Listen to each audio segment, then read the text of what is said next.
ప్రతి అక్షరం ప్రజల పక్షం. HR9 న్యూస్ టీవీకి స్వాగతం, సుస్వాగతం. శ్రీ సత్యసాయి జిల్లా పెనుకొండలో భోగ సముద్రం చెరువులో మహాకుంభమేళ నుంచి తీసుకొచ్చిన జలాలను రాష్ట్ర బీసీ సంక్షేమ చేనేత జౌళి శాఖ మంత్రి సవితా జలాలను చెరువులో కలిపారు. ఈ క్రమంలో పెనుకొండ పట్టణంలో పెద్ద ఎత్తున నీటి కలశాలతో చెరువు వరకు ఊరేగింపుగా వెళ్లారు. అనంతరం వేద పండితుల మధ్య మంత్రి సవితా జలాలను చెరువులో కలిపారు. ఈ సందర్భంగా మంత్రి సవిత మాట్లాడుతూ మహాకుంభమేళకు వెళ్లలేని భక్తుల సౌకర్యార్థం ఈ కార్యక్రమాన్ని పెనుకొండలో చేపట్టడం హర్షణీయమన్నారు.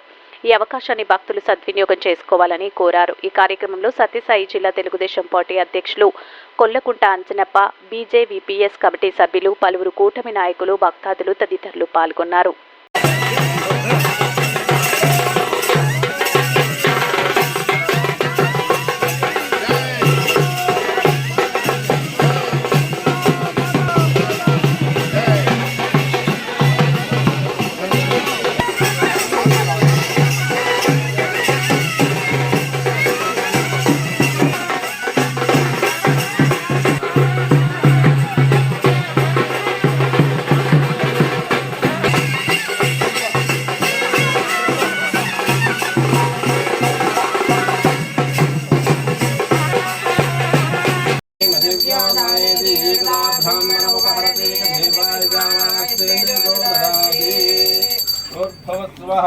कर्पूरोत्तरमङ्गलनीराजनं समर्पयामि। भूतानि त्रिपादस्यामृतं दिवि त्रिपादोद्भवदेवपुरुषः पादोऽधिपुरुषः सजातोऽत्यरिष्यत पश्चाद्भूमिमथो पुरः यत्पुरुषेण हविषा देवायज्ञमतन्वत वसन्तो अस्यासीदाज्यं ग्रीष्मयुष्मस्य सप्तास्य